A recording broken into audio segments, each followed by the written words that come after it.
رسائل قوية جدا. غادي نحل لكم مع مجموعة من الابتسامات متابعينا الكرام، فابقوا معنا.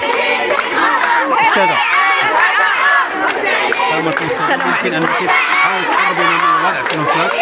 السلام عليكم. احنا اليوم كنتواجدوا هنا امام مديريه اقليم جديده غاضبين على هذا الوضع اللي فيه وليداتنا. هادشي بزاف حنا طالعين في شهرين دابا وليداتنا ما كاين لا قرايه لا والو. ماشي غنقول لك وليداتنا كيضيعوا، بل وليداتنا ضاعوا. هادشي اللي غادي نقول انايا. حنا اصلا التعليم بدا عندنا متاخر. انا وولدي عندي ولدي في مؤسسه ابن حزم، التعليم ما بدا عندنا حتى شهر 10، بدا متاخر ودابا عاوتاني جالسين شهرين. يعني ما يمكنش لنا هاد الوليد شكون اللي غيعوضوا في الدروس ديالو.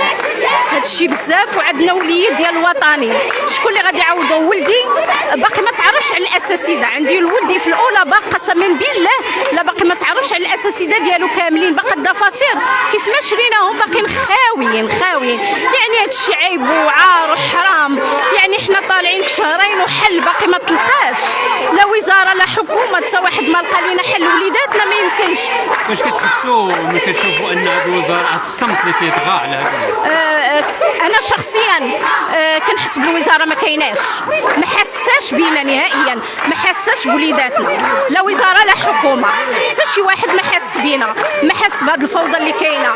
كنطلب من سيدنا هو اللي دخل لينا في هذا الامر ديال التعليم، سيدنا الله ينصرو والله يحفظو لينا، هو اللي كنطلبوا منه يشوف وليداتنا، لان وليداتنا ضاعوا. سيدنا شوف لينا منهم من حالهم وليداتنا.